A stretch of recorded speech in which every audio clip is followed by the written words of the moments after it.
magandang umaga po. Kay John Lazaro, magandang umaga po sa ating lahat. Hallelujah! Woo! Praise the Lord! Lahat tayo pumalakpak, lahat tayo pumayo sa Panginoon. Magpamayak tayo, kamayang po natin ang bawat isa sa Panginoon. Hallelujah! Brother John, Brother Richard, sa ating lahat. This is the day that the Lord has made. Araw ng Diyos, ngayon ang araw upang umawit ng pabuhin, itataan ang ating kamay. Lahat lupa! Aawit at sisigaw!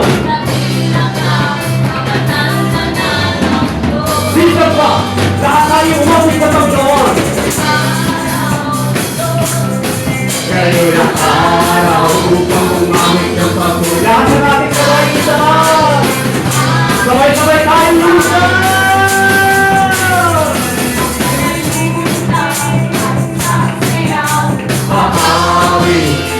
Sisigaw!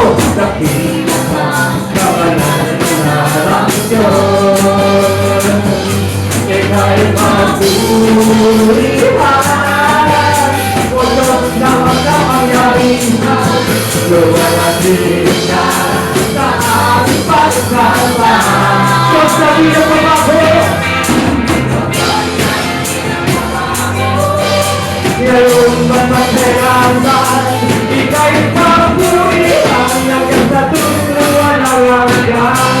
Lahat tayo minsan pa. Ngayon ang araw na ginawa ng Diyos. Tayo lahat ay magsaya at katuwa sa Panginoon. Ngayon ang araw na Diyos. Ngayon ang araw upang umawit ng pabuhin. Itataan ang ating. Sabay-sabay tayo lumundan!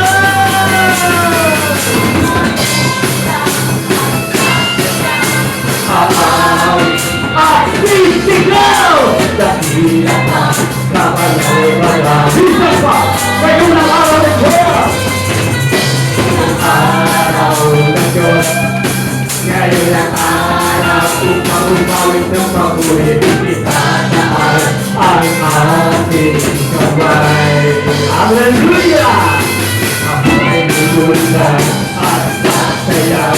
Aawit at sisigaw! Dakila ka, kabalay-balay ko. Ika'y papurihan, o Diyos na magkapangyarihan. Luwalhatin ka sa aming pagsama. Diyos na di na mabago.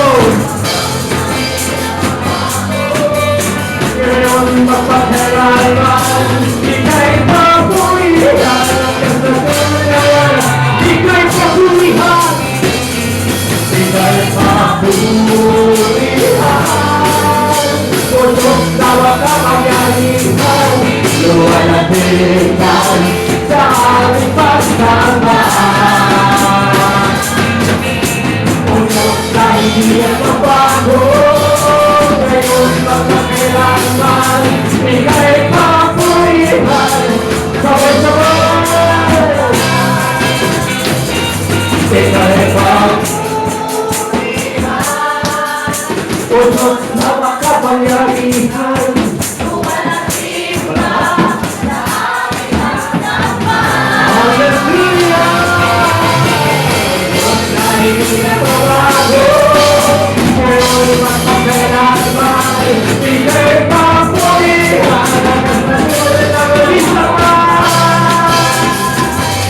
Ika'y papurihan, o Diyos na makapangyarihan. Luwalhatin ka sa aming pagsama. O Diyos na hindi nagbabago. Ngayon magpagkailanman, ika'y papurihan sa tulungan ng hanggan. kawigan.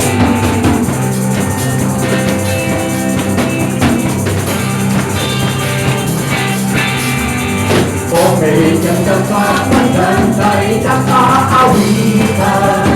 Yes, Lord! Bumapan na sa kanyang may kataragahan. Sama-sama, magdamang-damang na pupuri, walang hanggang kandiyan. Sa Diyos na nabubuhay, magkakay ng bawat nagsasayawan sa Panginoon. Okay, gandang pagpaganda'y nagsasayawan.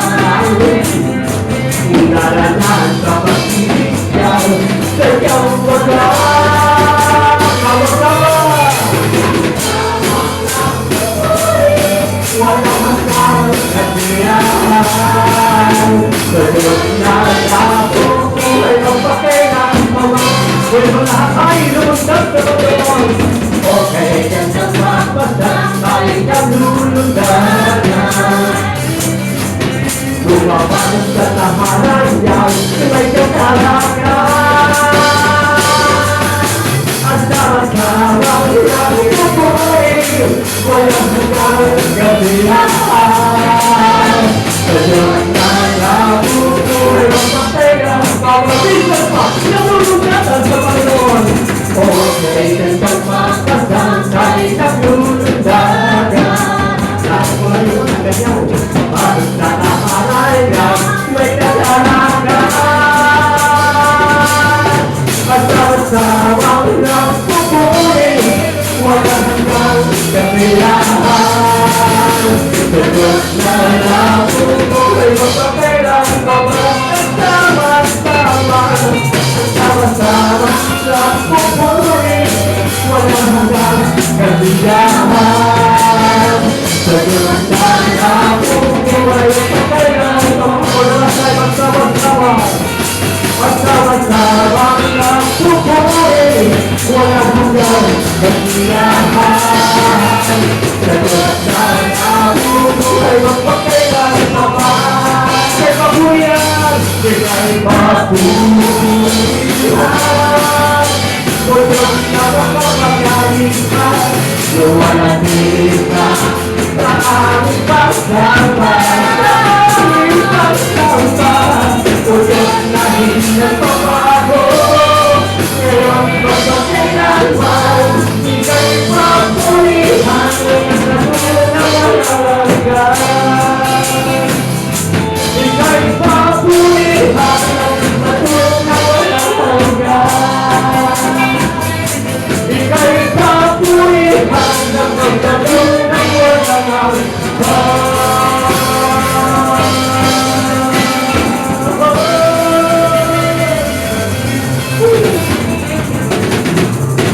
Gilos! Kaya palapakan po natin. Minsan pa ay the best na maguling palapak ang Panginoon. Hallelujah. Patuloy po tayo lumapit sa presensya ng Panginoon. Ama namin Diyos na nasa langit, marapat na itaas, purihin, luwalhatiin ang iyong dakilang pangalan.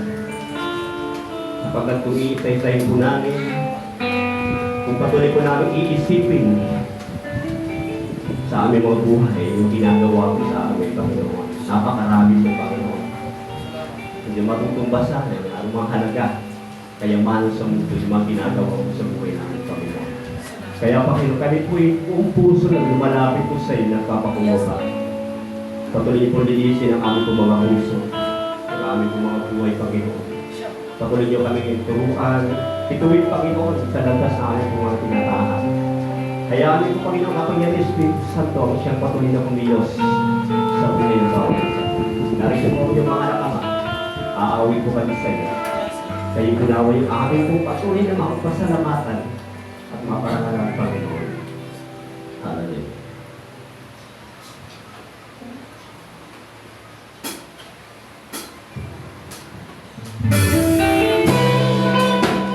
Habang kinakausap natin ng Diyos, mainam na lagi po tayo tumatawag sa Panginoon. Ito yung paglapit natin sa Kanya.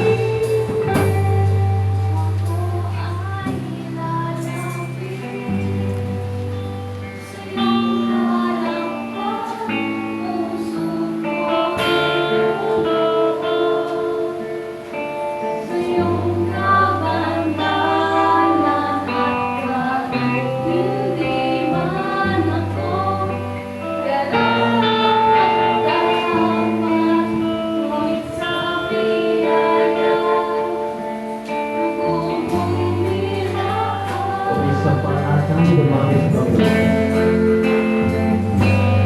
Ako ay lalapit sa iyong harapan, puso ko'y lulubog sa iyong mamahalan. Hindi man ako karapat-dapat, ngunit sa biyaya tuloy nilaan. Oh, Jesus, ako'y lalapit, aalay ng pagpupuri sa iyo.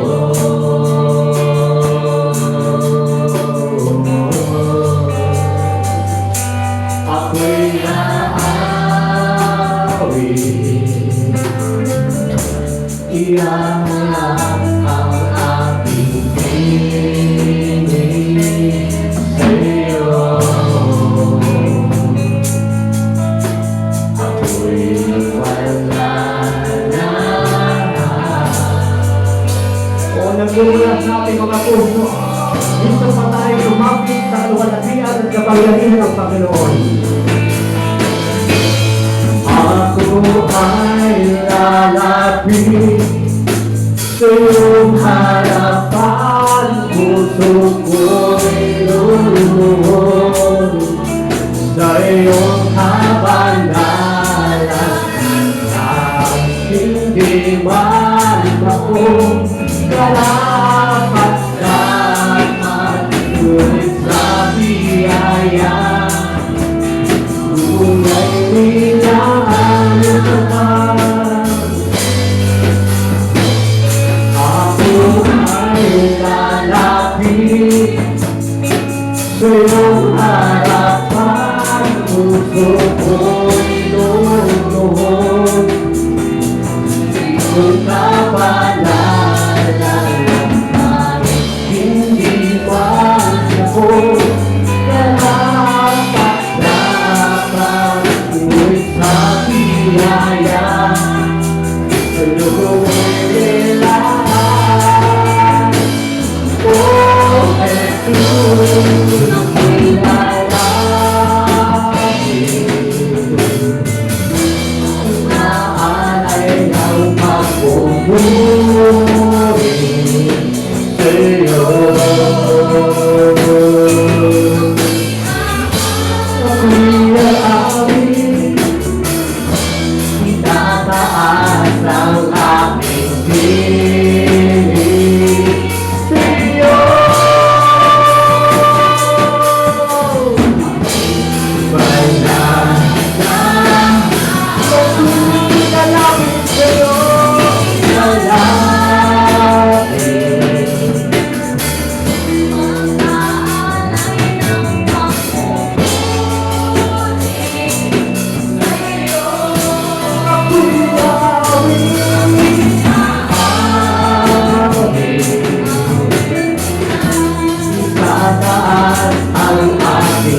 piling mo kaya kay umaabang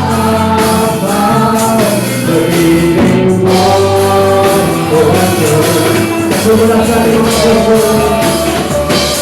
sa piling mo. Kahit gaano kabigat ang suliranin na nasa atin, kahit gaano kalawak ang mga problema na nasa atin, may Diyos tayong dapat kasaligan, may Diyos tayong dapat nasaan, may Diyos tayong dapat na magkakawalaan. Kahit sa piling ng Diyos ay may totoong nagalakan. Awitin po natin walang instrumento.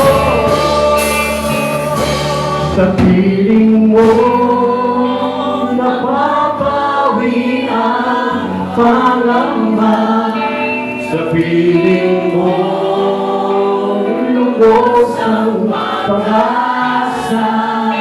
Sabihin po natin ang awitin. Sa piling mo kalakay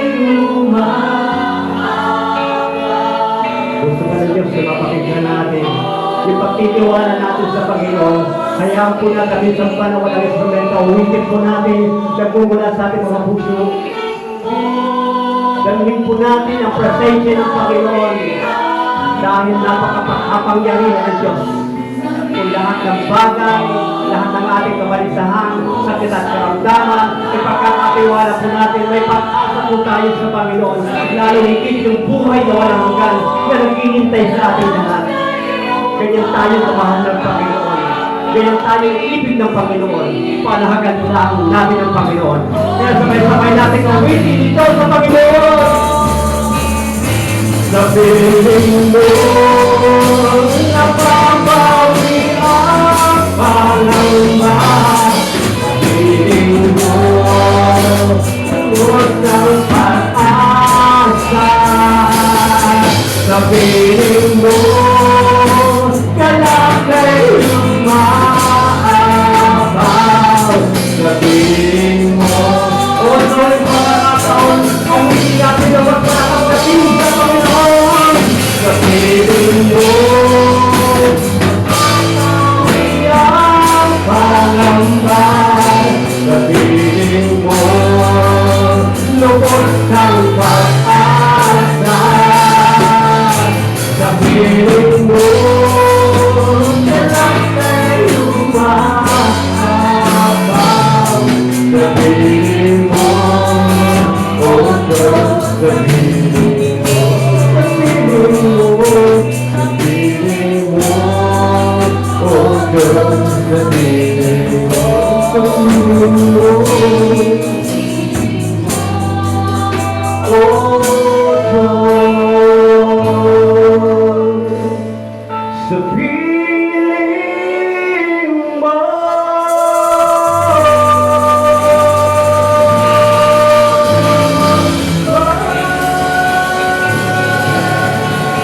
Ating pong subject paksa ng pag-aaralan, dahilan ng panglulupaypay at pagbagsak ng buhay espiritu. Basahin po natin sa Amos sa chapter 8 verses 11 to 14.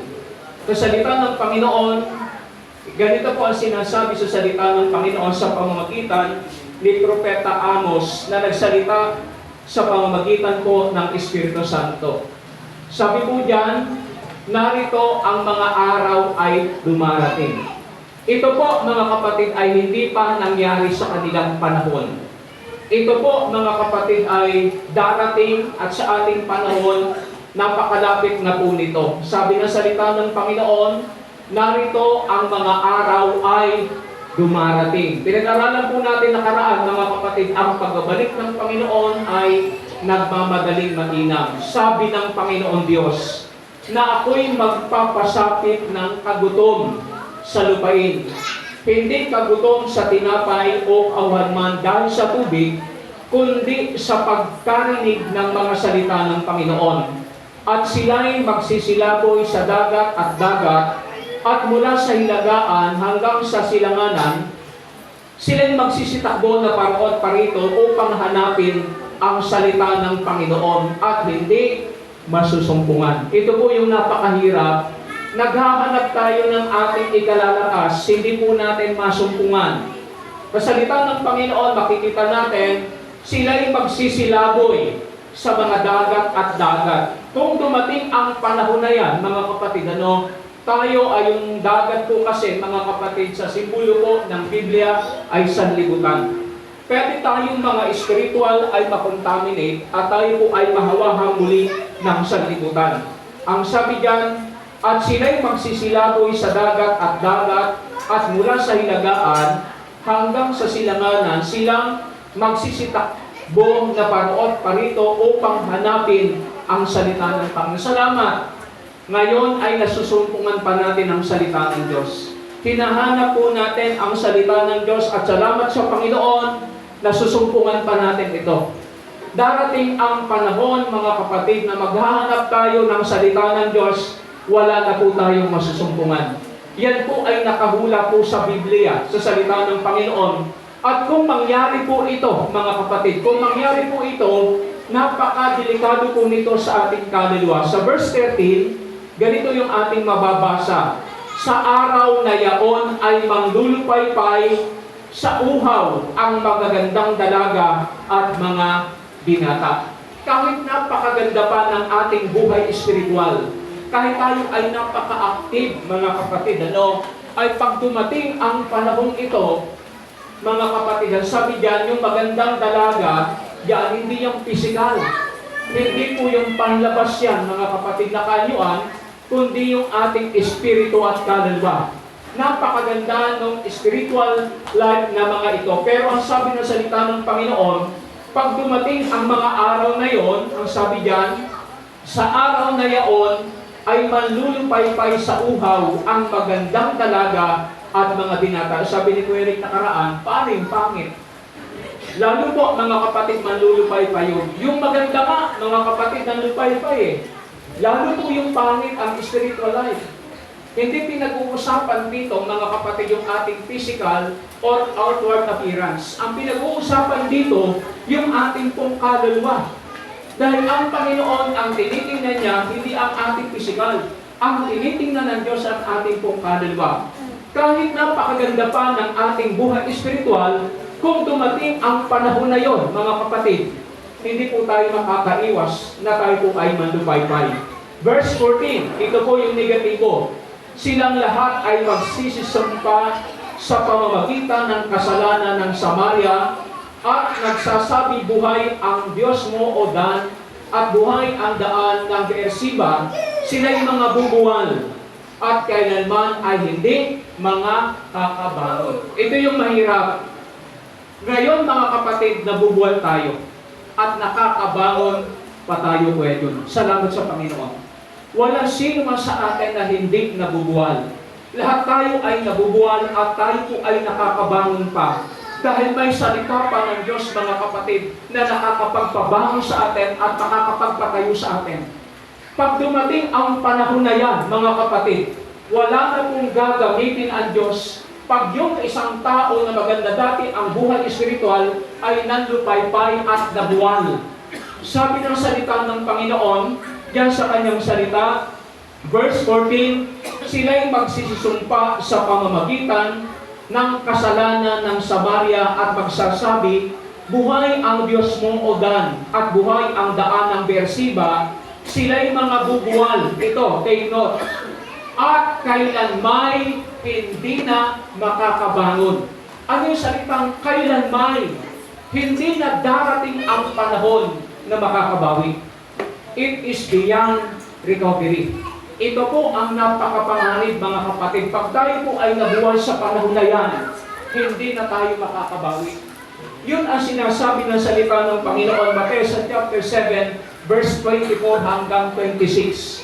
Yung tao na nakikinig ng salita ng Panginoon, pero hindi po sinusunod, hindi isinasagawa ang sabi ng salita ng Diyos, kakilakilabot ang kanyang pagbagsak. Pag sinabi, mga kapatid, kakilakilabot ang kanyang pagkabagsak, hindi na makakabangon. Naalala ko po, mga kapatid, sa vaccine. Mayroon po, mga kapatid, pag tinamaan ka, lalo pag ang tumama sa iyo uppercut, yung suntok, mga kapatid, na galing sa ilalim. Pag tinamaan ka niyan, mga kapatid, makakalugpati ang utak mo. At alam niyo po, mga kapatid, pag dumating ang panahon na yan, sana mga kapatid, nakahanda na tayo. Sana ay ready na tayo, mayroon tayong nakaiba na pagkain. Humihingi po ako ng pasensya nung linggo, nag-overtime tayo. Ang subject natin, mga kapatid, ay yung pagtingin natin at pagsasamantala natin sa panahon. Humihingi po ako ng pasensya, nag-overtime tayo. Hindi ko alam kung ilan sa atin ang nag-appreciate.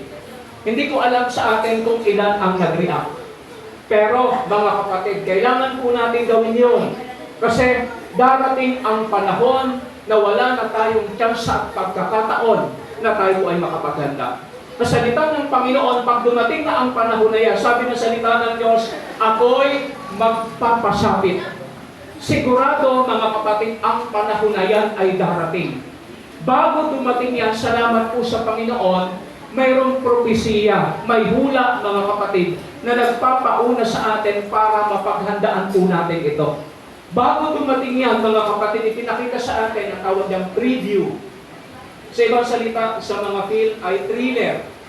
Para panuorin ito ng mga tao ay pinapakita ang thriller. Sa last days, mga kapatid, ito po yung kakilakilabot na mangyayari sa panahon. Kaya sa salita ng Panginoon, ito yung sinasabi sa salita ng Diyos, mga kapatid, na mapanganib. Sabi diyan, sila ay magsisusumpa sa pamamagitan ng kasalanan ng Samaria at magsasabi, buhay ang Diyos mo, o Dan. Nasa salita pa po nila ang Diyos. Nasa salita pa po nila ang Diyos. Pero ang malungkot, mga kapatid, ang sabi ng salita ng Panginoon, no, sila ay hindi makakabangon at kailanman hindi sila makakabangon. Kaya may aral backsliding. Totoo po ang backsliding. Pag ang isang tao nag-backslide, mga kapatid, lalo sa panahon na yan, ay wala na pong pag-asa. Hindi na po yan makakabangon. Yan ang sabi ng salita ng Panginoon. Kaya sa atin, mga kapatid, naalala ko, bago po dumating ang taghirap at kagutom sa Ehipto, ay ipinakita po ng Diyos sa pamamagitan ni Paraon. Ano po? Doon sa vision o pangitain ay ipinakita ng Diyos kay Paraon na magkakaroon ng matinding kahirapan. 7 years, mga kapatid, na kasaganaan, at pagkatapos ng 7 years na kasaganaan ay 7 taong napakatinding kahirapan. Ang panahon natin ngayon, mga kapatid, ay malapit na po tayo sa matinding kahirapan. Ito yung panahon na dapat ay samantalahin natin. Kasi kung sumapit iyan, mga kapatid, wala tayong dapat sisihin. Wala tayong dapat sisihin. Kasi kasalita ng Panginoon, ipinagpauna na sa atin ng Panginoon. Salamat kay Brother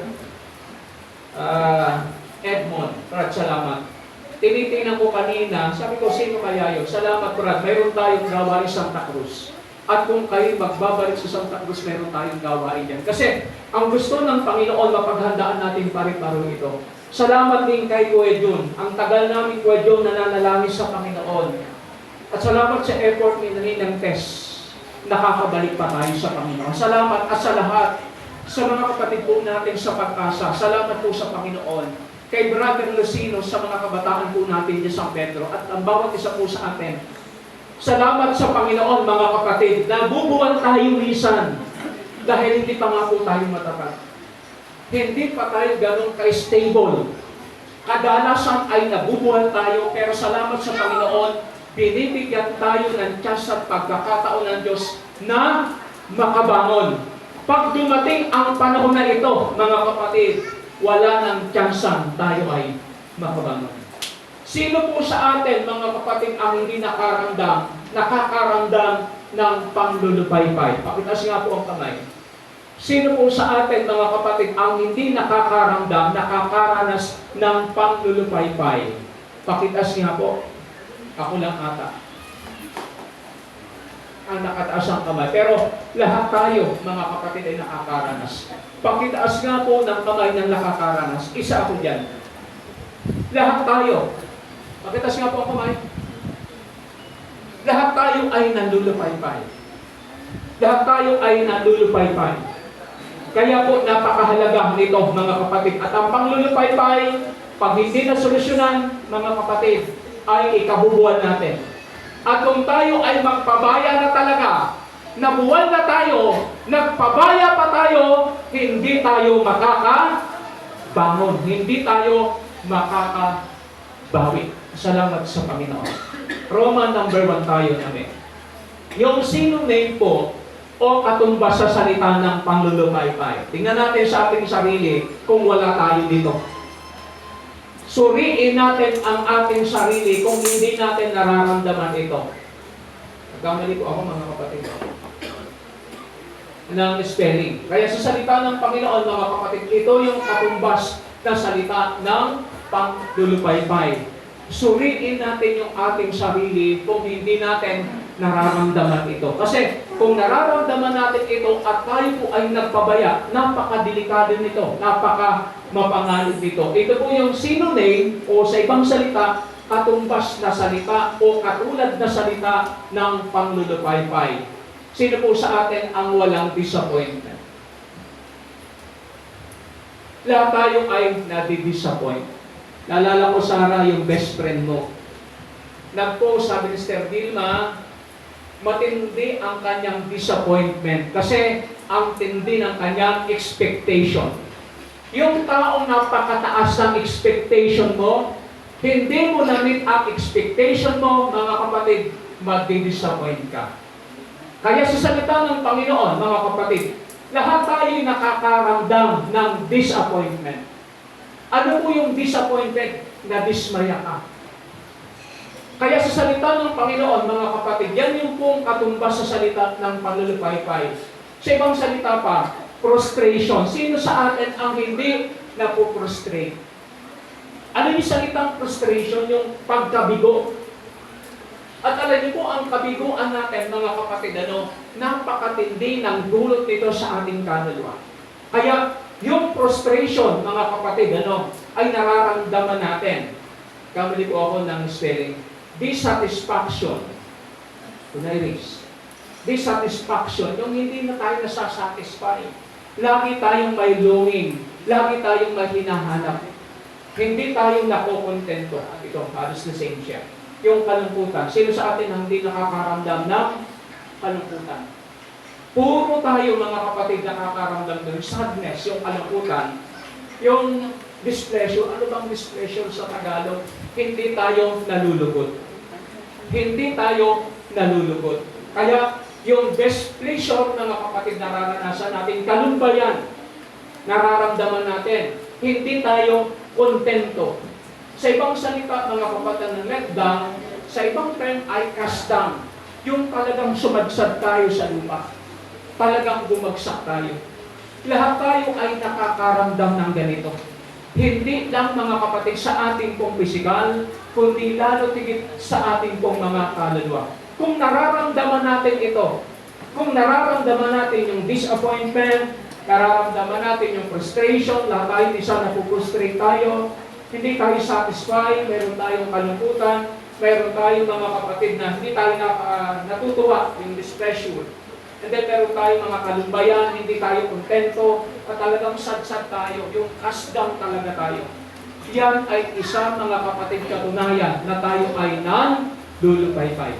Basahin natin ang salita po ng Panginoon. Amen. Next tayo. Mga dahilan, ito po. Yung dahilan mga kapatid, yung pinagmulan, yung ugat ng ating pong panglulupaypay. Ang isa po mga kapatid, na dahilan mga kapatid dito, ang pangunahin talagang dahilan kung bakit natin nararanasan disappointment, yung sorrow, discontented tayo, displeasure, yung kasdan tayo, itong mga kapatid. Una, kakulangan ng pagkain at inuming spiritual. Napakaliwanag sa salita ng Diyos. Mayroon po tayo mga kapatid, every Sunday. Pero yung iba umaatin lang once in a month. Minsan sa isang buwan. Every centralized lang. Mga kapatid, kukulangan na tayo ng pagkain.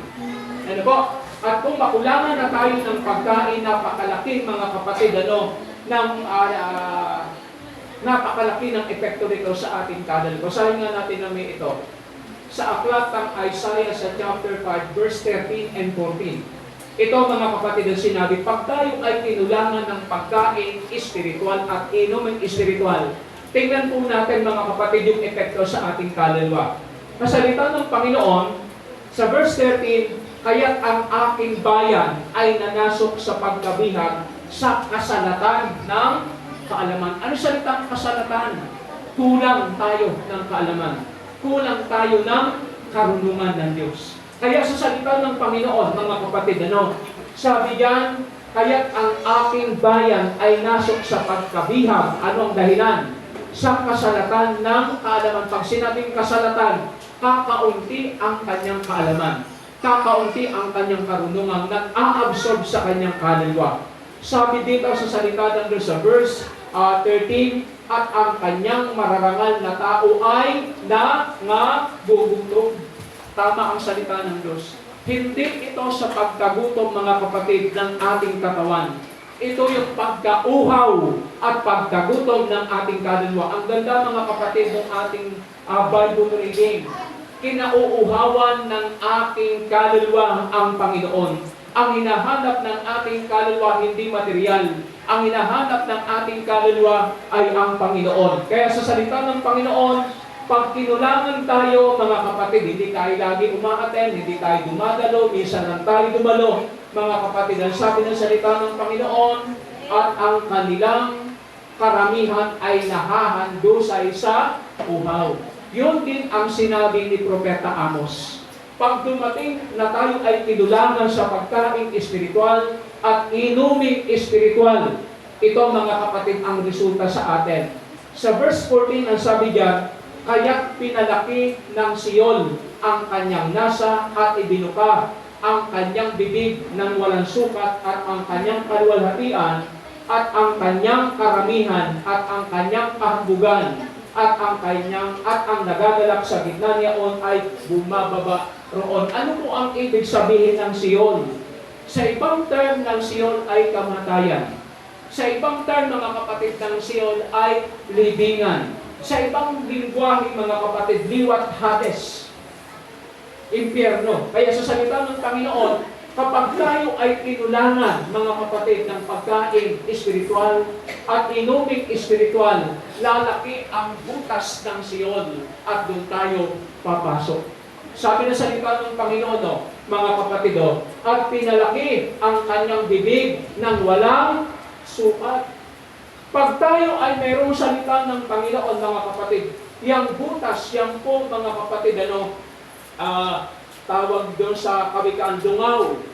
Yung pong butas, mga kapatid, yung tunnel o yung balon ng kamatayan ay natatakpan. Kaya sa salita ng Panginoon, sabi diyan sa kanyang salita, kaya't pinalaki ng Sion ang kanyang nasa at ibinuka ang kanyang bibig ng walang sukat. Mga kapatid, hindi nakokontrol yung pintuan ng Hades. Basahin natin ang salita po ng Panginoon sa aklat ng Mateo sa chapter 16. Ang sabi ni Kristo, I will build my church so the gate of hell shall not prevail against it. Ang pintuan ng Hades, yung pong sinasabi diyan, mga kapatid, bumubuka ang pintuan ng Hades. Sabi ng salita na, I will build my church so the gate of hell shall not prevail against it. Kanino? Sa mga taong hindi kinukulangan ng salita ng Diyos at inuming espiritual. Kaya kung tayo ay kukulangan, mga kapatid, yung pong pintuan ng Hades ay napakalaki ng kanyang bukas. Basahin nga natin yun sa aklat ng Mateo sa chapter 18. Sa salita po ng Panginoon, mga kapatid, sa Mateo sa chapter 18, sa verse 16, chapter 16, verse 18, sa salita ng Panginoon. Napakaliwanag po dito sa salita ng Panginoon. Sabi niya, upon this rock I will build my church. Yung bato, mga kapatid, si Kristo. Ang bato ay ang salita ni Kristo. Sa salita ng Panginoon, ang sabi diyan sa kanyang salita, sa verse 18 ng aklat ng Mateo sa chapter 16, basahin nga po natin, mga kapatid, napakaliwanag sa sabi ng salita ng Panginoon. At sinabi ko naman sa iyo na ikaw ay Pedro, na sa ibabaw ng batong ito ay itatayo ko ang aking iglesia. Sino mga kapatid ang hindi papasok doon sa pintuan ng Hades na ito? Yung kabilang sa iglesia ng Diyos. At ang iglesia ng Diyos, mga kapatid, hindi po ito yung pumapasok sa relihiyon. Ito yung mga taong nag-aaral ng salita ng Diyos, nagbubulay ng salita ng Diyos, at nagsisikap na ipamuhay ang salita ng Diyos. Ang tawag sa atin ay iglesia tayo ng Diyos. Sa ibang salita, mga kapatid, we are belong to His church. Pero dito makikita natin, ang salita ng Diyos, nakakalungkot, sabi niya, aking bayan, bayan ng Diyos. Sa Old Testament, ang tawag sa church ay bayan ng Diyos. Sa New Testament, mga kapatid, iglesia ng Diyos. Kaya, ang sabi diyan, kahit tayo ay kabilang sa iglesia ng Panginoon, mga kapatid, kapag tayo ay kinulangan ng pagkain espiritual at inuming espiritual, ang sabi ng salita ng Diyos, lalaki ang butas ng Sion, ang pintuan ng Hades ay nakabukas. At ang sabi ng salita ng Diyos, ang mararangal na tao ay bumababa roon. Kaya sa salita ng Diyos, mga kapatid, ang isang dahilan ay hindi po problema. Dahil kinukulangan tayo ng salita ng Panginoon. Lalo pag dumating ang panahon, mga kapatid, ipapahinto po, mga kapatid, ang totoong pangangaral ng salita ng Diyos. Yung mga totoong mangangaral ng salita ng Diyos, sila po ay uusigin. At ang lalagana pong pangangaral, mga kapatid, yung pangangaral na hindi na po, mga kapatid, tumutugon sa pangangailangan ng kaluluwa, kundi yung pumapabog na sa gusto ng tao. Kaya, salita ng Diyos, pag dumating yan, mga kapatid, ang sabi ng salita ng Diyos, ang mararangal na tao. At ang sabi ng Amos, ang magagandang binata at dalaga, maganda ang kanilang buhay espiritual, bigla silang mabubuwal at hindi sila makakabangon. Anong dahilan? Hindi ang problema dahil kinulang tayo ng pagkain espiritual. Next tayo naman. Yung po, mga kapatid, kailangan natin yung personal feeding, yung pagpapakain ng ating kaluluwa. Wala pong pastor, mga kapatid, na sapat na makakapagpakain sa akin. Kasi ang mga pastor, hindi po nila nararamdaman ang nararamdaman natin. Kaya mas tayo alam natin yung nararamdaman natin. Kung nararamdaman natin yung paglulupaypay. Kasi magaling tayong magtago, mga kapatid, pag tayo po ay nalulupaypay. Minsan napagaling natin magtago sa pamagitan ng ating mga ngiti. Pero alam po natin, alam po ng Panginoon yun. Kaya alam din natin, kaya tayo mismo ang dapat gumamot nun. Dapat tayo, mga kapatid, ang nagsisikap na lunasan natin yung panglulupaypay ng ating pong spiritual life. Basahin natin, di ko alam kung nailagay ko, Psalms 102 verse 4. Sa salita ng Panginoon, makikita natin, sa awit 102 verses 1 to 4, ganito po ang sinasabi ng salita ng Panginoon, dinggin mo ang dalangin ko, O Panginoon, at dumating nawa ang daing ko. Ano ang kanyang sitwasyon? Siya'y dumadaing. Ang taong dumadaing ay nagiginhawaan ba? Hindi. Nahihirapan yung tao. Sabi dito sa salita ng Panginoon, ano ang dahilan ng kanyang pagdaing? Sa salita ng Panginoon, dinggin mo ang dalangin ko, O Panginoon, at dumating nawa ang daing ko sa iyo. Daming tao dumadaing ngayon. Ano po? Dami pong tao, karamihang tao dumadaing ngayon. Sabi ng salita ng Diyos, huwag mong ikubli ang mukha mo sa akin sa kaarawan ng aking kahirapan. Negatibo. Kaya sa salita ng Diyos, sabi niya, huwag mong ikubli ang mukha mo sa akin sa kaarawan ng aking kahirapan, ikiling mo ang iyong pakinig sa akin sa araw na ako'y tumawag, ay sagutin mo akong madali. Napaka-demanding niya. Amen. Napaka-demanding niya. Gusto niya paghihingi sa Diyos, ora mismo.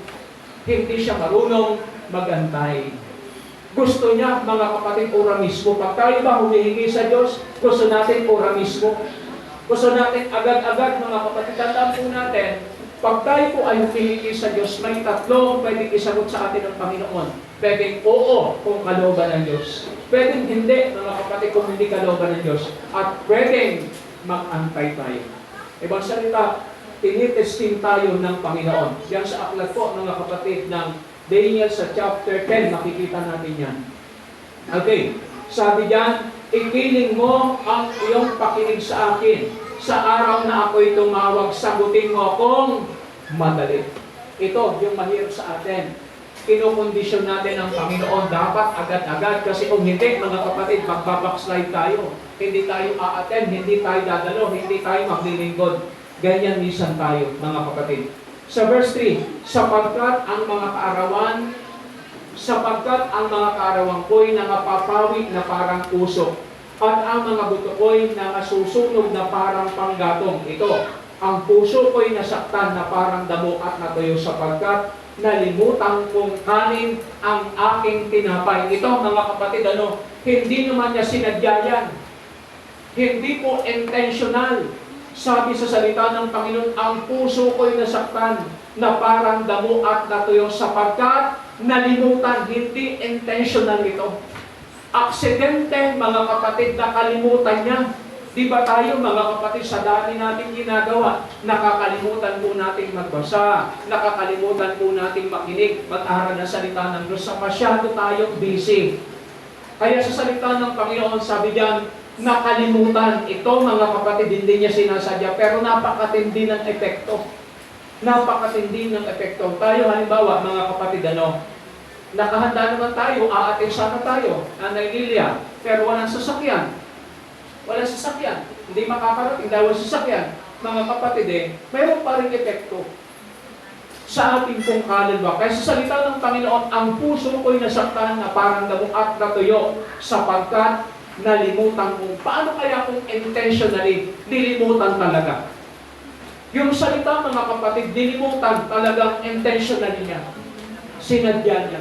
Halimbawa, mga kapatid, pagsamba ngayon, brother, umating ka, sister, umating ka, hindi talaga umaaten, hindi talaga dumadalo, sinasadya talaga.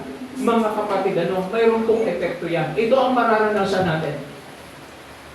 Sa salita ng Panginoon, yung daing, makikita natin dyan, yung kahirapan, makikita natin, mga kapatid, at wala tayong pagtipis, hindi tayo marunong maghantay.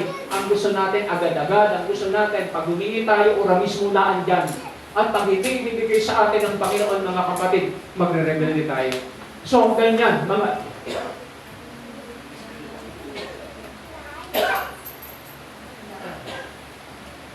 mayroon pong epekto.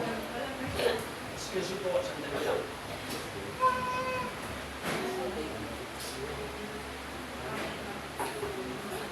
Sabi po ng salita ng Panginoon, mayroong negatibong epekto sa atin yung hindi po natin pagdinig sa salita po ng Panginoon. Hindi naman Diyos ang maapektuhan niya. Tayo mismo. Okay, mararanasan natin yung panlulupaypay at dahil sa ating panlulupaypay, masyado tayong maraingin tayo. Salita, mga kapatid, reklamador na tayo. Alam niyo yung taong reklamador? Ano po yan? Yan ang katibayan, katunayan, mga kapatid, na mayroon pong nangyayaring hindi maganda sa loob natin. Nagre-reklamo tayo, ba naman yan? Sabi si Pastor, overtime. Gutom na ako. Pero mga kapatid, pagdating sa mundo, kahit mag-overtime, minsan sa paggamit ng cellphone, sa panonood ng TV, sa pakikipag-usap natin sa mga taong hindi naman spiritual, hindi nila nagre-reklamo. Pero mga kapatid, dumalaig na tayo. So, kaya napaka-delikado nito. Kung nakikita natin ito, nararamdaman natin ito sa ating sarili, wake up call sa atin ng Diyos yan. Baka dumating ang panahon, mga kapatid, na wala na tayong naririnig na salita ng Diyos at manatili tayo doon, hindi tayo makakabangon. At hindi tayo maliligtas. Ang puso ko'y nasaktan na parang damo ito, natuyo. Sabi nung narinig kong balita, kasi nung pang nakaraang taon, 2023, mayroon ng hula, mga kapatid, magkakaroon ng El Nino. Hindi ko alam, mga kapatid, tuloy-tuloy pala ang El Nino. Kasi sa atin, mga kapatid, laging umuulan Sabi ko nang napakatindi na po, mga kapatid, milyon na po ang dami sa El Nino sa atin. Kaya sa salita ng Diyos, dito, pag nalimutan natin, mga kapatid, na kumain ang ating buhay spiritual, masasaktan tayo, matutuyo tayo. Sabi ng salita po ng Panginoon. Next tayo na. Dapat nagpapakain tayo, personal feeding. Meron tayo pong mga Biblia, inutusan tayo ng Diyos, mga kapatid, na tayo po ay magbasa araw at gabi. And then, Let there be fellowshipping. Mayroon tayong pagtitipon, mayroon tayong Sunday, mayroon tayong Monday, mayroon tayong Friday, mga kapatid, mayroon tayong Saturday. Yan ay pagtitipon, fellowship po yan, mga kapatid. Baka malimutan ko, paplano po ako, mga kapatid, ng youth camp. Nakikita ko yung mga kabataan siguro na kailangan i-revive. Magbago naman tayo ng venue. Ngayon, mga kapatid, sa darating pong summer vacation, nagpaplano tayo, magkaroon tayo ng youth camp. Gagawin natin sa Camarines Sur. Ang sabi ko, kung walang tayong sasakyan, magpo-commute, maghanda lang ng pamasahe. Invite natin si Ate Aste at saka yung mga anak ni Ate Melanie. Okay, mga kapatid, kailangan kasi nagkakasama-sama ang mga kabataan para makapagkaroon ng pag-i-encourage sa isa't isa. Kaya nakikita ko, mga kapatid, yung kabataan na yan, sabi ko, pag hindi kami gagawa ng paraan, mga kapatid, bubulusok eh. Isasama natin, Brother Lucino, ang mga taga San Pedro, mga anak mo, mga pamangkin mo. Basta maganda tayo, mga kapatid. Di ko alam kung kailan po ang bakasyon. Di ko alam baka May. Maganda na tayo siguro, 500, 600, import na yon. Kasama na po yung baon doon. Bahala ng Panginoon sa ating pagkain. Okay, mga kapatid, sa Hebrews sa chapter 10, verse 25, huwag natin kalimutan ang pagtitipon, yamang nalalaman natin malapit na ang panahon. Ano po yung panahon na yan? Yung pagsapit, mga kapatid, na ihuhod ng Panginoon ang totoong pangangaral ng salita ng Panginoon. And then, ang pangalawang dahilan ay ito. Pag tayo ay nakakaranas ng negatibo at tayo'y nandulupaypay, basahin natin nga na may kawikaan sa chapter 24, verse 10. Sa Proverbs sa chapter 24, verse 10, kung mayroon. Hindi ko alam, mga kapatid, kung nailagay ko lahat. Pero dito sa salita ng Diyos, basahin po natin, Proverbs sa chapter 24, ang isang dahilan kung bakit tayo nalulupaypay ay ito. Sa salita ng Panginoon sa kawikaan sa chapter 24, sa verse 10, ang sabi ng salita ng Panginoon, kung ikaw ay manlupaypay sa kaarawan ng kasakunaan, ang kalakasan ay munti. Kung tayo ay nandulupaypay, lalo pag tayo po ay may pinagdadaanan, ito ay katunayan lang na ang kalakasan natin ay hindi po malakas, hindi po malaki. Ang ating kalakasan ay kaunti lang, munti lang ang ating kalakasan. Kaya sa salita ng Panginoon, sabi diyan, pag ikaw ay nandupaypay sa panahon ng kasakunaan, ibig sabihin, mga kapatid, hindi sapat ang ating kalakasan. Ang ating kalakasan ay kaunti lang. Kaya yung mga tao na kaunti lang ang kalakasan, kaunting problema, nalulupaypay, kaunti, mga kapatid, negatibo, susuko, aatras, kakaliwa, kakanan, mga kapatid, ang dahilan kasi, mga kapatid, kakaunti ang ating kalakasan. Hindi sapat ang ating kalakasan. Kaya, salita ng Diyos na po ako, mga kapatid, aksidenteng pagka, ko ng cellphone, may nakita ko yung sampalan, yung slap tournament. Nagsasampalan sila. Meron po isang tao, hindi ko alam kung bakit naging legal yun, mga kapatid eh. Nabuelo pa eh. Sinasampal eh. Mayroon po pag sinampal, natutumba eh.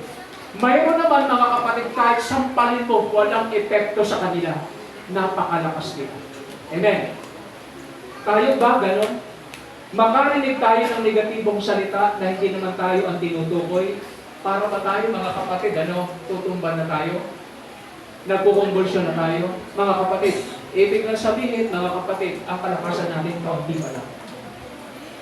Kaya sa salita ng Panginoon, ang dahilan ng ating panglulupaypay ay hindi yung ating nararanasan. Amen? Hindi yung ating nararanasan, kundi yung sa ating sarili. Naalala ko, mga kapatid, kahit medyo malakas po, nakakapunta po kami ng Ulipanan. Bakit po? Kahit napakalalaki po ng alon, nakakapunta po kami. Bakit? Malaki kasing bangka. Kung maliit ang bangka, mga kapatid, hindi ka makakapunta. So, kung bakit tayo, mga kapatid, nandulupaypay, lalo pag negatibo ang ating nararanasan, kasi hindi malaki ang ating kalakasan. Ang dahilan, mahihina tayo.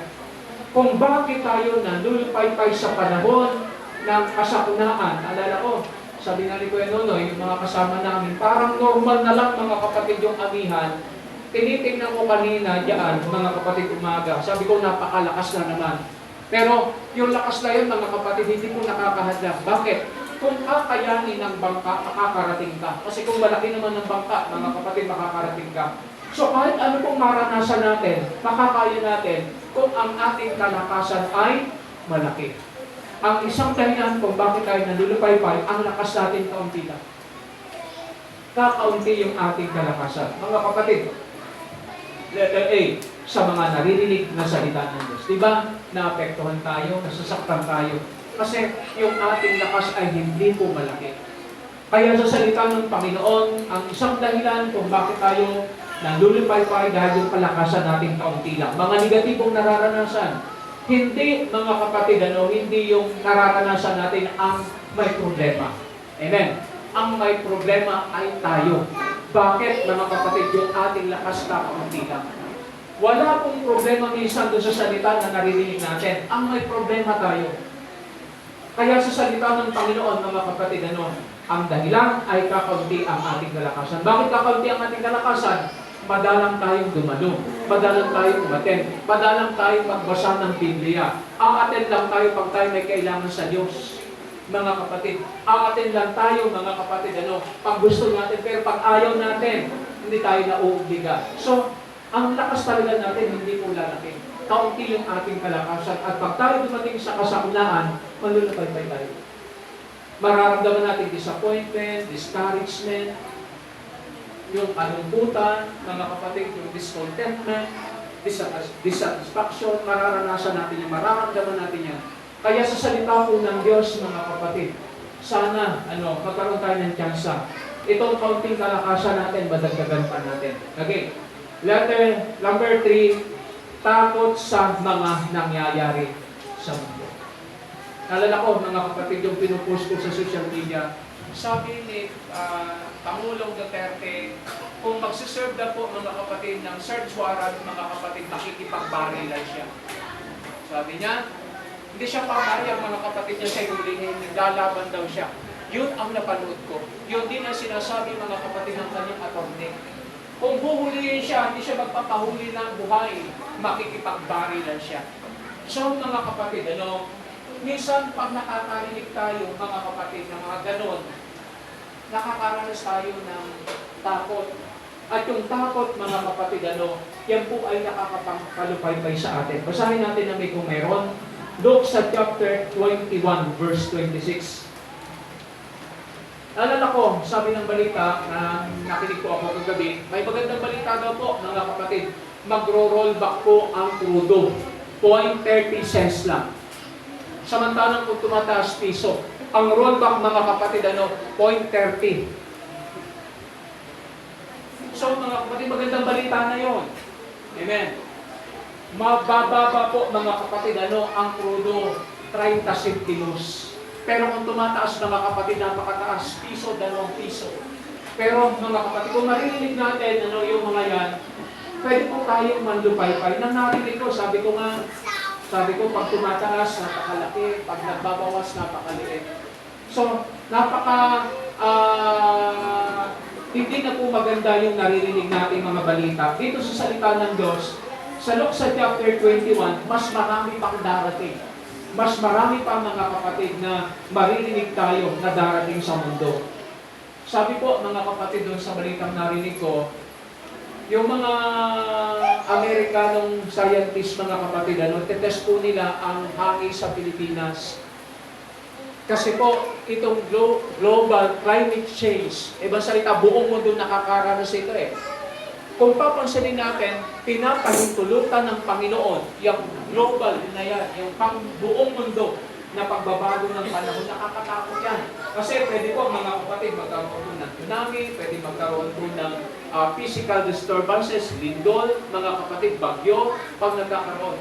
Ito nga, mga kapatid, nakaraan, yung mainit na hangin galing po sa Pacific, mga kapatid, napakalaki ng epekto sa atin eh.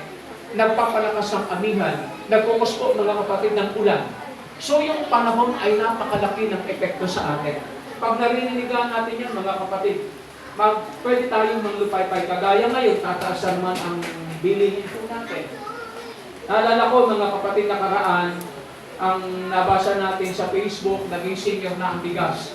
Ngayon mga kapatid, parang wala na lang, no? Ang pinakamura atang bigas ngayon, 50 pesos. Naalala ko din Mr. Vilma, mga kapatid, 57 ata. So, kung papansin natin, kung marinig natin ang balita mga kapatid sa mundo, nakapanglulupay-pay. Basahin nga natin na may Luke 21 verse 26. Kung wala po, basahin natin ang Biblia. Makikisuyo po ako mga kapatid, hindi po lahat ay nailagay. Dito sa aklat po ng Luke sa chapter 21 verse 26, Brother Edmond, masarap ba ang buhay sa Maynila? Masarap po ba ang buhay sa Maynila?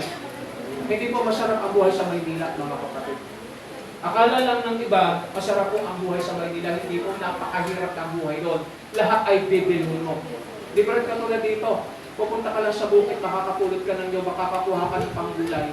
Pupunta ka lang sa dagat, makakakuha ka ng pangulam. Mga kapatid, ang buhay po ngayon hindi po pagaan. Ang buhay ngayon pabigat. Kaya sa salita ng Panginoon, lalo po sa mga may nagpapaaral, may malaking pamilya, madidisappoint po tayo, manlulupay-pay tayo kung marinig po natin ang balita. Sabi ng salita po ng Panginoon, Luke sa chapter 21 verse 26, sabi ng salita ng Panginoon, magsisipanglupay-pay ang mga tao dahil sa takot at dahil sa paghihintay ng mga bagay na darating sa ibabaw ng sanlibutan, sapagkat mangangatal ang mga kapangyarihan sa mga langit. Nakaraan mga kapatid, hindi ko alam kung ilan na po ang patay sa landslide sa Davao del Norte. Hindi ako nagkakamali.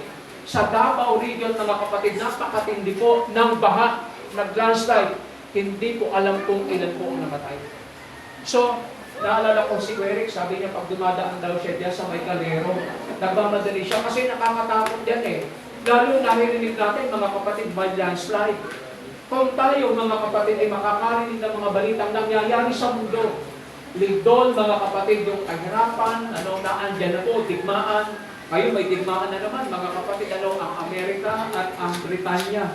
Laban po sa mga communist, rebel. So, kung papansinin po natin, mga kapatid, kung maririnig natin yan, at mahina ang ating kaluluwa, manlulupay-pay tayo.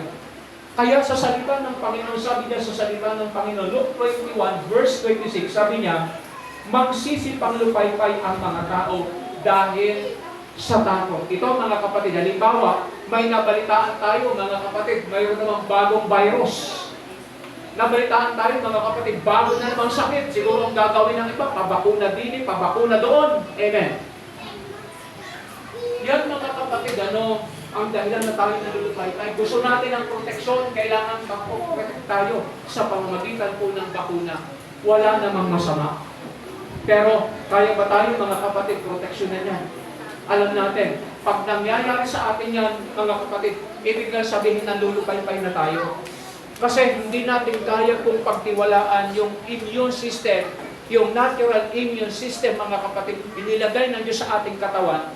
Yung palang katawan natin, mga kapatid, mayroon siyang ability. Ito ay na-experience ko.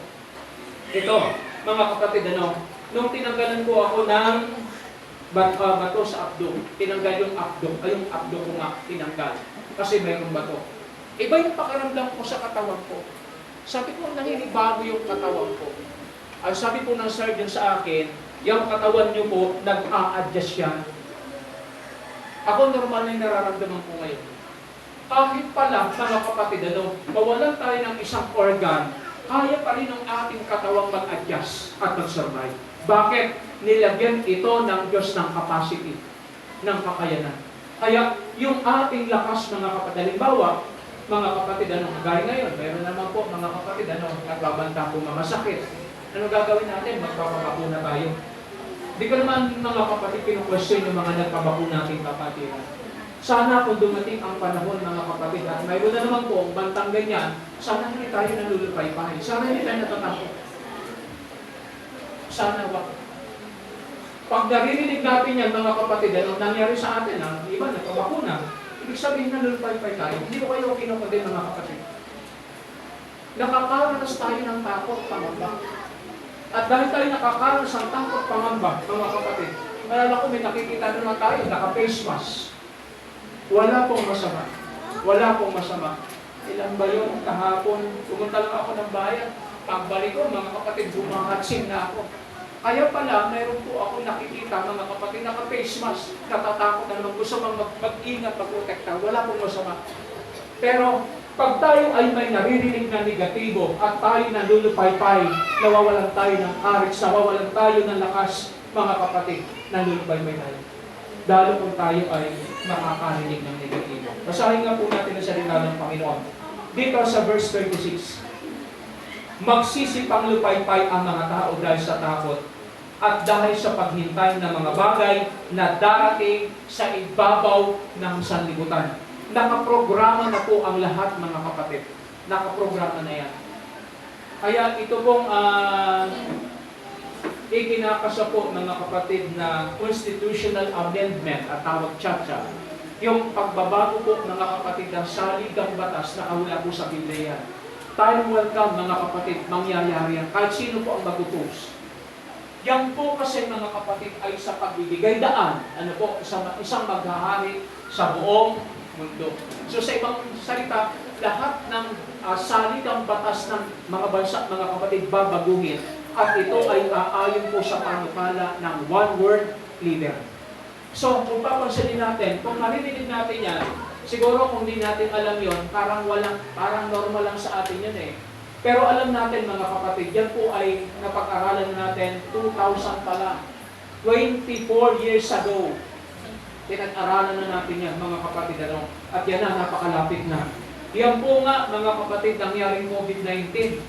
Hindi ko alam, Brother Edmond, kung narinig mo sa panahon ni Pastor Alex yan. Alam ko, napag-aralan na po yan. Kaya, alam natin, yung nakahula sa Biblia, mangyayari yan. Kaya kung naririnig natin yan, nakikita natin, dapat handa tayo.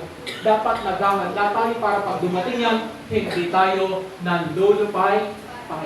Okay. Next tayo, amen. Yan po ang dahilan. And then ito, mga kapatid, pang-apat pong dahilan, yung nawawalan tayo ng pag-asa. Lalo po yung may sakit.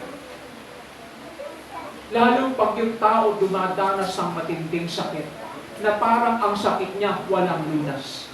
Kagaya po natin kapatid si Ate Sani, hindi ko alam kung nandiyan siya, nanonood siya. Yung ikaw, mga kapatid, nakita mo ang sugat mo, napakalalim. Tapos, mga kapatid, yung maririnig mong salita, mga kapatid, nakaka-discourage. Ano malulupay-pay ka? Kaya, ang sabi niya noon, gusto mo na, nagpipray nga ako, Pastor, mamatay na ako. Minsan yung tao, mga kapatid, pag nawawalan tayo ng pag-asa, matindi yung ating po, mga kapatid, na tawag sa English ay yung pag-dismay natin, yung panglulupay-pay, pagkawala ng ating courage, para tayong tubig, mga kapatid, para tayong yelo na natutunaw. Sa ibang salita, nawawalan tayo ng lakas. Pag tayo ay nawalan ng pag-asa, ang ginamit dito, mga kapatid, sa Psalms 42, yung kanta, Brother Wilson, siguro doon ito kinuha. Sabi ng kanta, nanlulumo itong puso. Sinabi diyan, mga kapatid. Kuya John, pwede bang kantahin mo sa susunod yun? Kinanta ito ng Pillars. Mga kapatid, nanlulumo siya, napakatindi ng kanyang panglulupay-pay sa kanyang kalooban. Basahin nga po natin. Alam niyo po, pag tayo po ay may mga pinagdadaanan, pag tayo po ay may nararanasang problema at nawawalan tayo ng pag-asa, mga kapatid, napaka-mapanganib po niya. Basahin natin ang salita ng Panginoon. Sa awit sa chapter 42, napaka-halaga po na mayroon po tayong pag-asa. Pag tayo po ay nawawalan ng pag-asa, ito, mga kapatid, basahin natin sa salita ng Diyos. Itaas natin sa verse 3. Sabi dito sa verse 3, ang aking mga luha ay naging aking pagkain. Imagine, araw at gabi. Ito matindi ang pagluha niya. Umiiyak siya araw at gabi.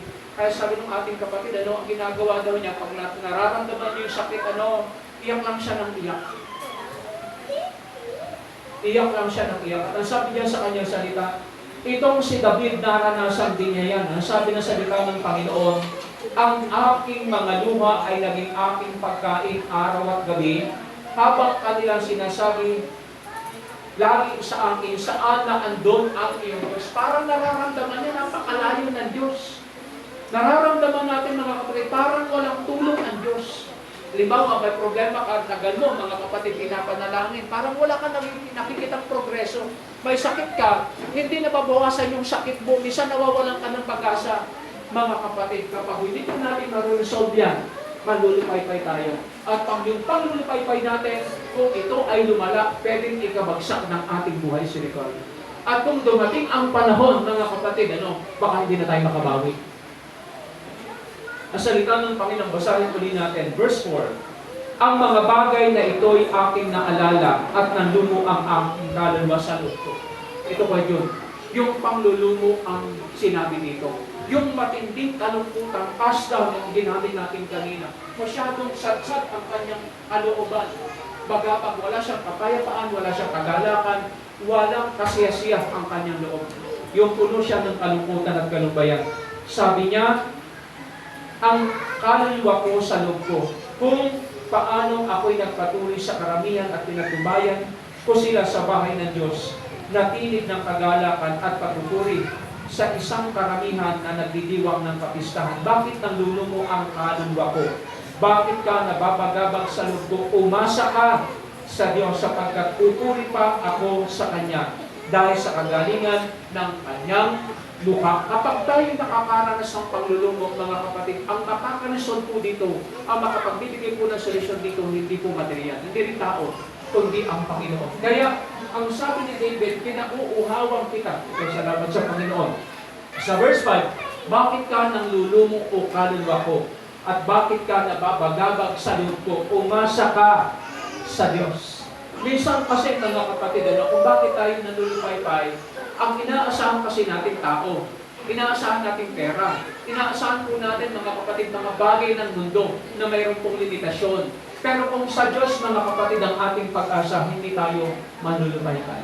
Hindi pa tayo ganoon, mga kapatid. Kaya pag tayo po ay may problema, sa halip na tayo sumulang sa ating buhay spiritual, napapakanan tayo, napapakaliwa tayo, at yung iba ay napapaatras. Okay, mga kapatid, pang-apat po, pag tayo ay nawawalan ng pag-asa, tayo po ay manlulupay-pay. Pang-lima, ito po yung pinakamalaki, mga kapatid, yung pong masyado pong nakakapag-cast down sa atin, nakakapagsadsad sa atin, yung mga kasalanan natin, mga pagsuway natin, mga pagsalangsang natin.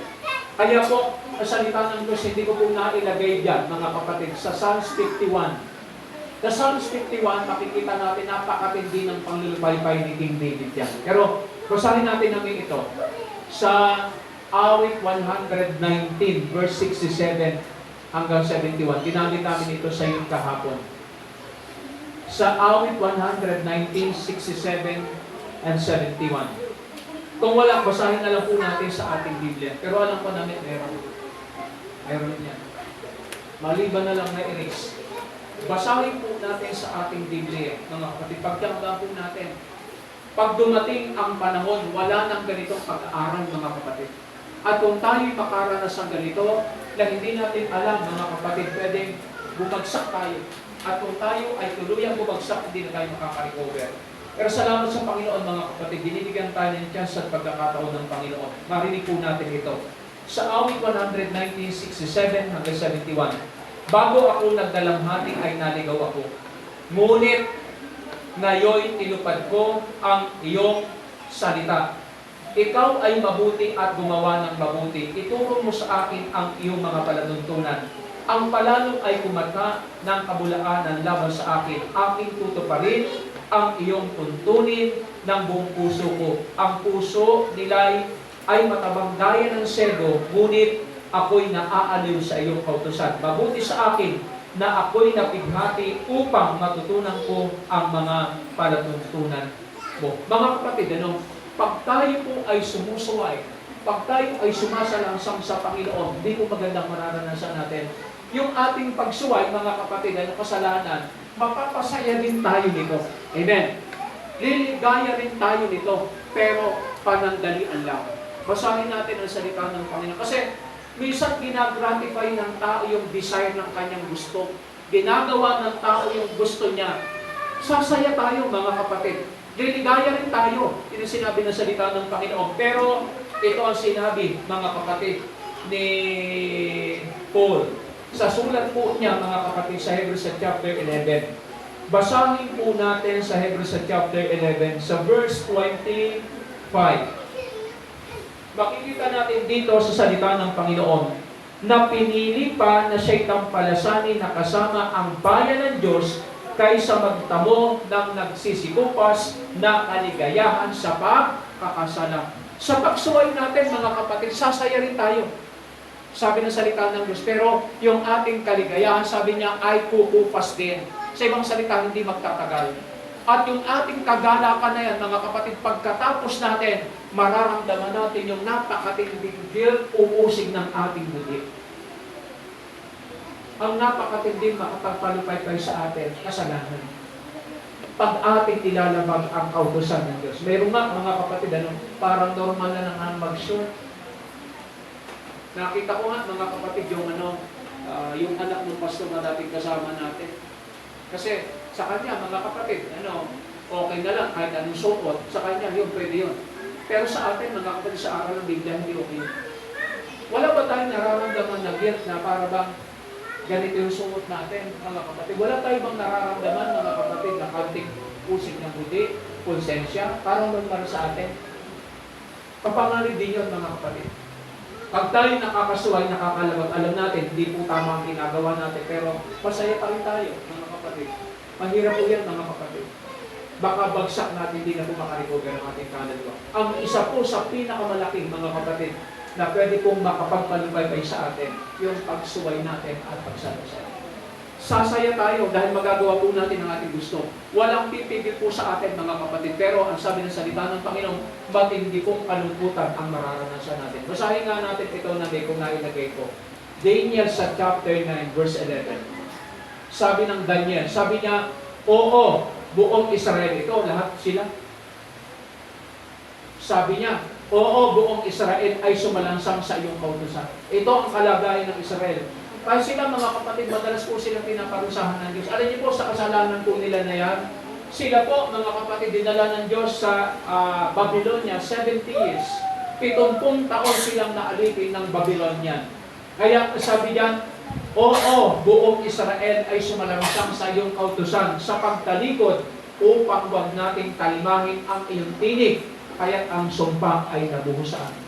Napakatindi po. Yung tao, mga kapatid, na sumusaway sa Panginoon, ano yung salitang nabuhos sa amin? Pag salitang nabuhos, mga kapatid, walang matitira. Amen. Talagang ibubuhos ng Diyos at ang masama, ang ibuhos ng Diyos ay hindi yung pagpapala, sumpa. Pero ang kanta, Brother Wilson, uulan ng pagpapala. Uulan ng pagpapala. Yun ang kanta ng isang pastor. Uulan ng pagpapala kung sumusunod. Pero, mga kapatid, kung ang tao ay hindi sumusunod sa Panginoon, uulan din, bubuhusin. Sabi ng salita ng Panginoon, upang huwag nilang talimahin ang iyong tinig, kaya't ang sumpa ay nabuhos sa amin, at ang sumpa na nakasulat sa kautusan ni Moises. Napakarami niyan. Yung sumpang nakasulat sa aklat ni Moises, ang Deuteronomy, mga kapatid, sulat ni Moises yan eh.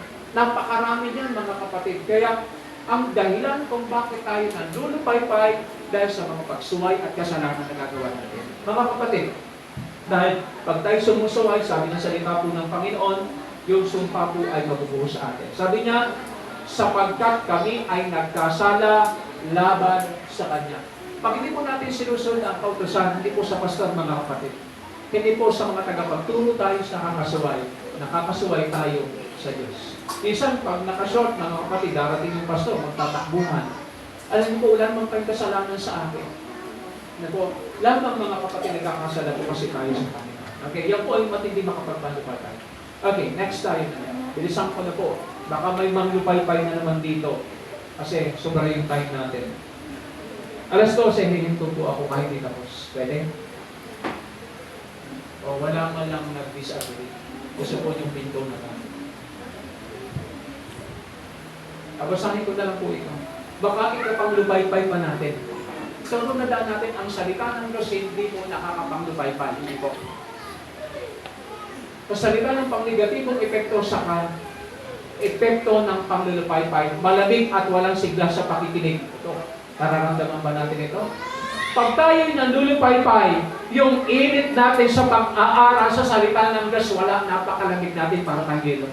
Amen. Yun ang katibayan ng nanlulupaypay ang ating kaluluwa.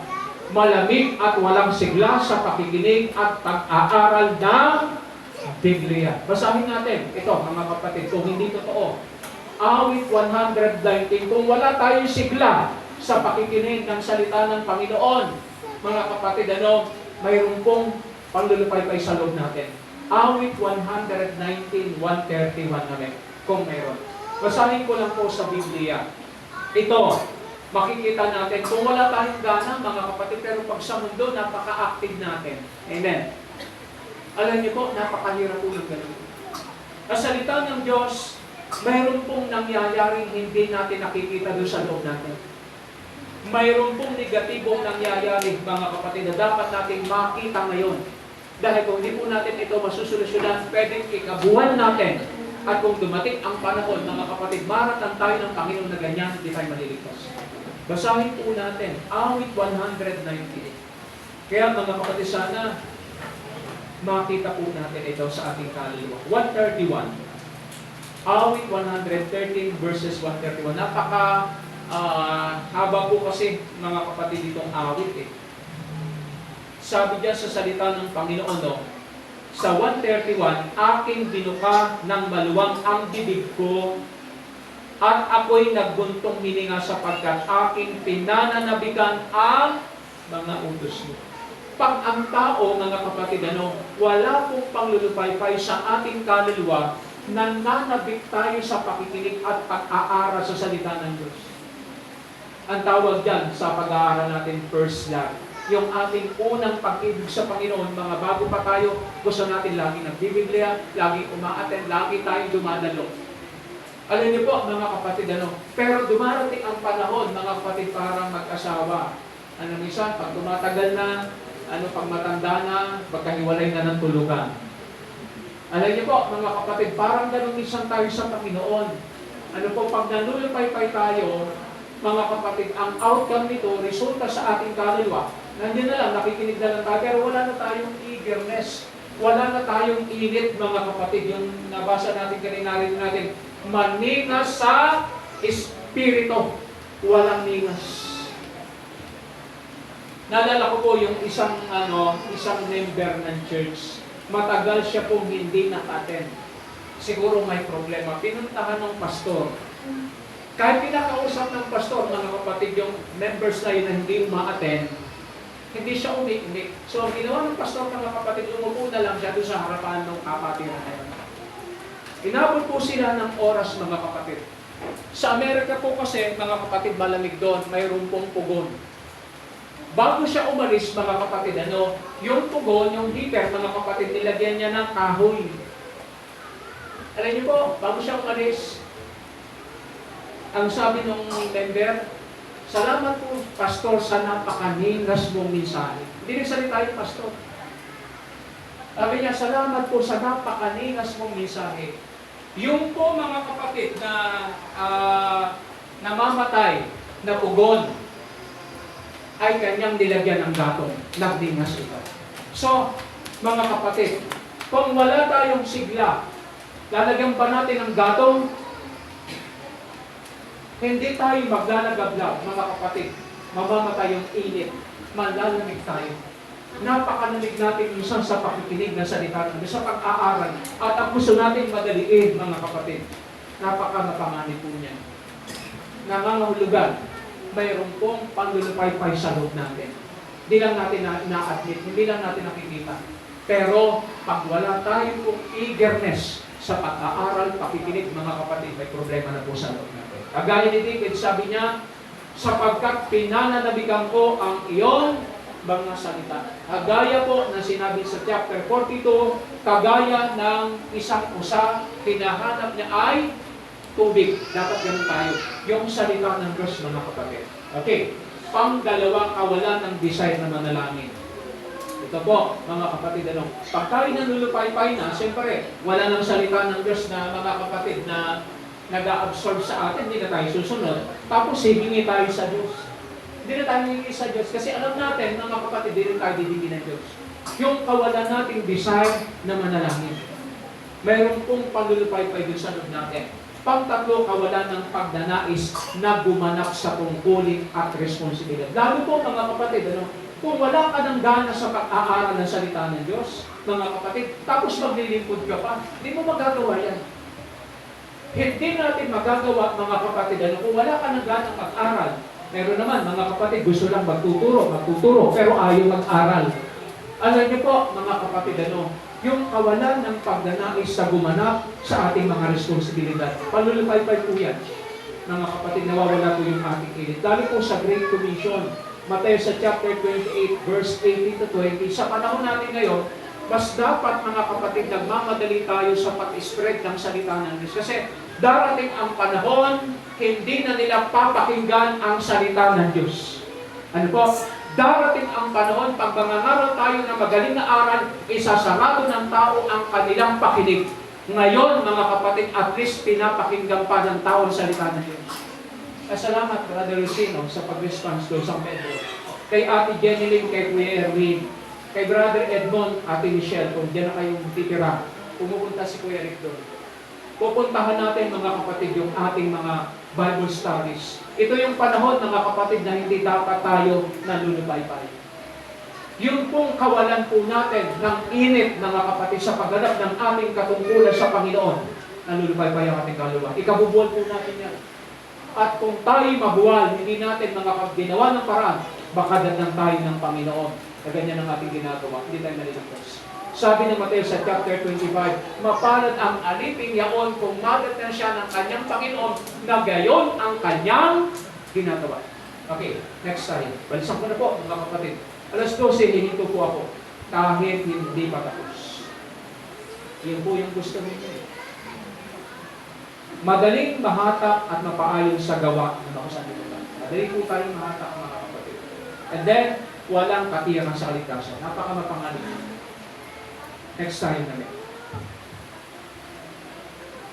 Mayroon pa namin nakaligtaan dyan.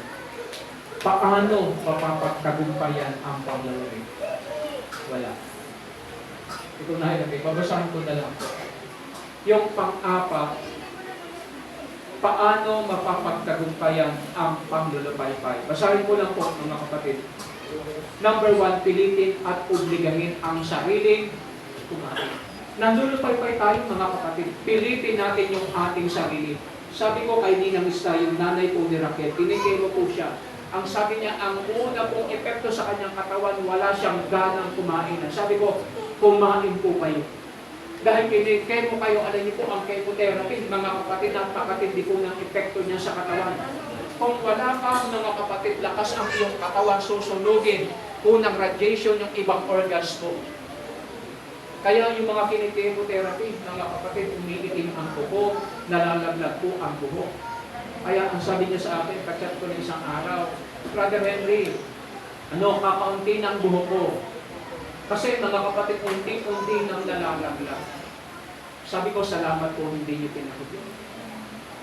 Iyon, mga kapatid, kinikemotherapy na. Normal, pag kinikemotherapy ka, mahuhulog ang mga buhok mo. Ang sabi ko sa kanya, ang buhok po natin bilang na Diyos. Nakalagay sa Biblia. Yung ating buhok ay bilang ng Panginoon niya. Kaya sabi ko, hindi po ipapahintulutan ng Panginoon mahulog ang ating buhok hanggang wala siyang panitulog. Alam niyo po, dapat inuobligan natin ang ating sariling kumain. Sabi ko rin kay Ate Sally, kahit wala pong gana, kahit anong pagkain bigyan kumain kayo, lalo may sakit ka, kumain ka. Nalala ko si Nanay Rose. Habang wala kang sakit, kumain ka. Kasi pag may sakit ka na, hindi mo na makakain ang gusto mong kainin. Mali pa rin. Mag-ingat pa rin tayo sa ating kakainin. Kasi yung mga pinapasok natin sa ating katawan ay pwedeng mag-cause ng sakit. Mga kapatid, dapat obligahin natin ang ating sarili. Kulang ang ating oras, mga kapatid. Basahin na po natin lang yan sa ating Biblia. Sa aklat, mga kapatid, ng 1 Kings sa chapter 19, verses 1 to 8. Ilagay na lang natin sa ating mga talaan. 1 Kings sa chapter 19, verses 1 to 8. Si Elias ay nanglupay-pay din. at ang kanyang panglulupaypay ayaw na niyang magpatuloy, inobliga siya ng angel of God. Natulog na siya, nagpabaya siya. Pag tayo po mga kapatid ay nanlulupaypay, nagpapabaya ka na. Ang Diyos ay hindi papayag mga kapatid, may gagamitin ng Diyos, umaten ka, dumalo ka. Mga kapatid, yun ang mga angel of God. Hindi po yung anghel na bababa sa langit. Mga kapatid, dati paniniwalaan yun. May gagamitin ng Panginoon para tayo ay persahin, obligahin na magpakain tayo ng ating kaluluwa. Salamat Nanay Diren. Akala ko hindi na po kayo aaten. Salamat sa Panginoon. Kaya sa salita po ng Diyos, obligahin natin ating sarili. Pangalawa, pagsisikap na sundin ang mga aral ng Diyos na natututunan. Sabi ng aklat ng Mateo 7:24 hanggang 27, ang taong nakikinig ng salita ng Diyos at tumutupad, dumaan man sa atin ang ulan, dumaan man sa atin ang baha, hampasin man tayo ng mga problema, kahirapan, hindi tayo babagsak. Bakit tayo bumabagsak? Dahil hindi natin sinusunod yung aral ng Diyos nating napapakinggan. Sundin po natin yung aral ng Panginoon. Pang-tatlo, pagdaragdag ng kalakasan at tapang. Sabi po ng Panginoon kay Josue, huwag kang maglupaypay, magpakalakas ka at magpakatapang. Yung lakas natin ngayon, dagdagan pa natin. Kulang pa yung ating lakas. Tayo po ay babagsak mga kapatid kung hindi tayo magdadagdag ng kalakasan at tapang. Kasalita po ng Panginoon. Basahin na lang natin Josue sa chapter 1 verse 9. And then pang-apat, pananalangin sa Espiritu Santo. Yung Espiritu Santo mga kapatid ang tutulong sa atin. Ephesians sa chapter 6, 18 to 24. Yung po Espiritu Santo, minsan kahit ako may ginagawa, basta may naramdaman ako sa loob ko, napipregad ako. Alam niyo po, ang pagtawag natin sa Panginoon, ang pangako ng Panginoon, tumawag ka, ako ay sasagot. Alam niyo po, yung pananalangin natin sa Espiritu ay malaking tulong para maibsan yung ating panlulupaypay. And then, ito mga kapatid, maging hirang at lingkod na totoo ng Diyos. Ito, very familiar itong verse na to. Basahin na natin, Isaiah 41 verses 8 to 10. Basahin lang natin ang may kung meron.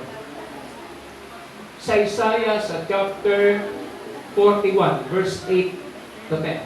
Kung wala mga kapatid, basahin po natin ang ating Biblia. Ito, maging totoong hirang tayo at lingkod tayo ng Diyos. Sabi ng aklat ng Isaiah sa chapter 41 verse 8 hanggang 10. Ngunit ikaw, Israel, lingkod ko, Jacob na aking pinili na binhi ni Abraham, aking kaibigan.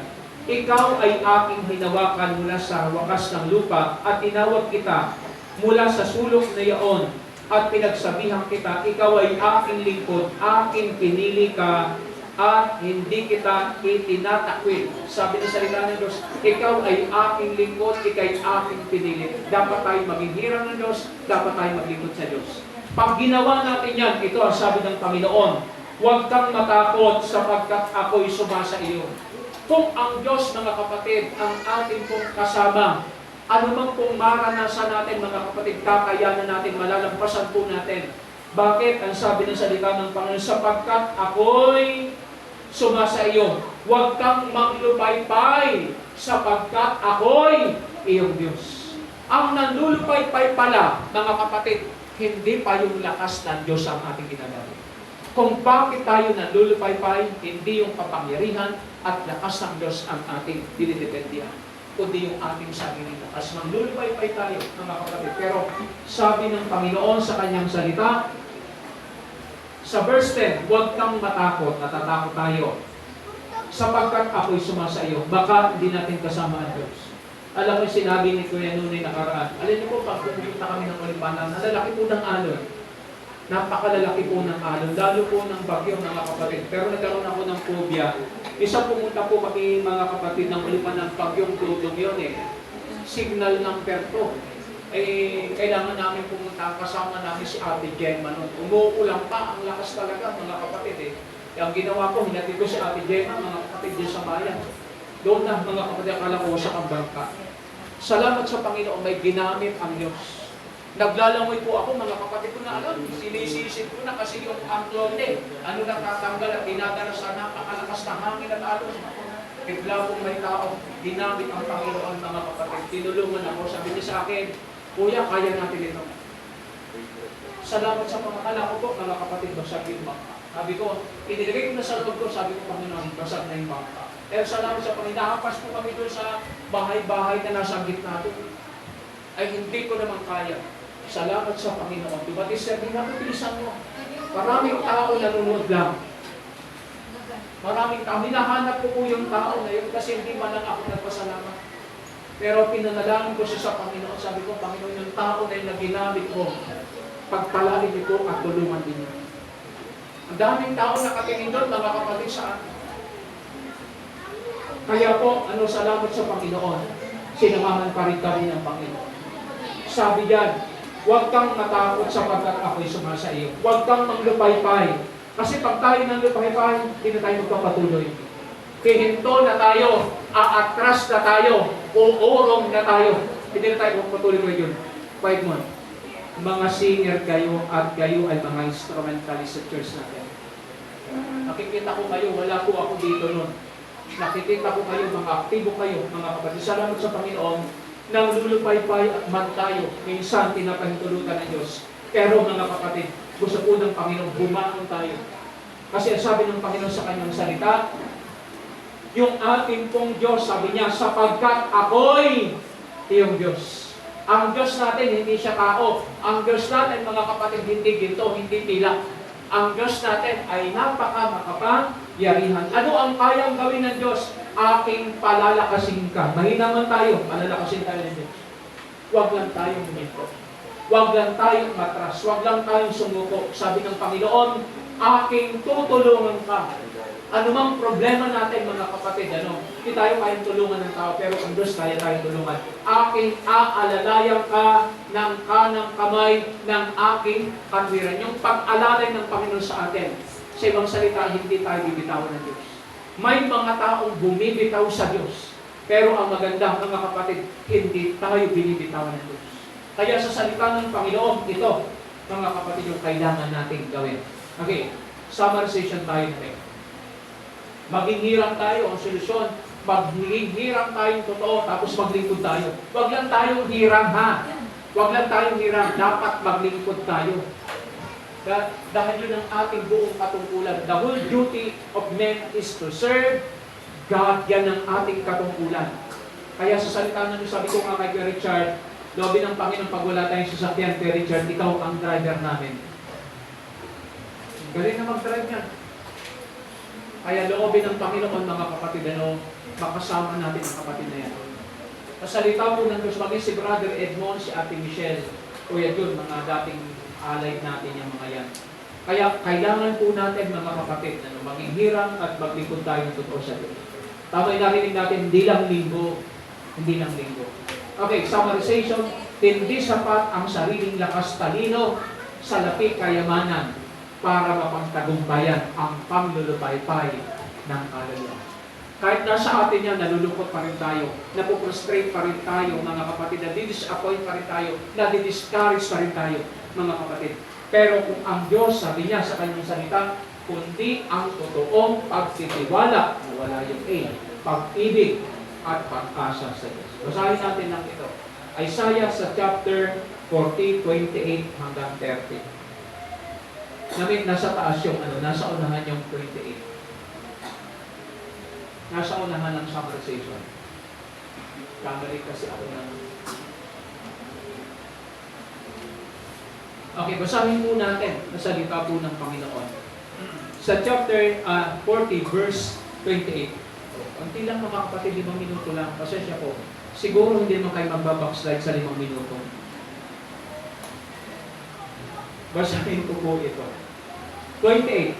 Hindi mo ba naalaman, hindi mo ba narinig ang walang hanggang Diyos, ang Panginoon ng may dalang na mga wakas ng lupa, hindi nanlalata o napapagod man, walang makatarok ng kanyang unawa, siya'y nagbibigay ng lakas sa mahina, at ang walang kapangyarihan ay pinapanagana niya ng kalakasan.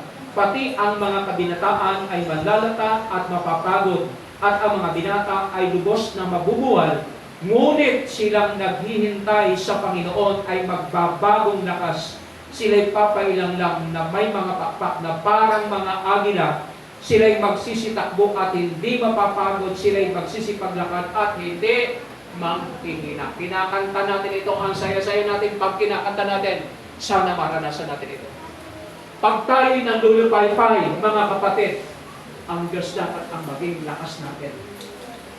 Maranasan natin yung sinasabi ng salita ng Diyos. Tayo nandulupay-pay, makapagpanibagong lakas tayo. At ang lakas natin gagamitin, hindi yung lakas ng tao. Lakas na nagmumula sa Diyos na lumala ng langit.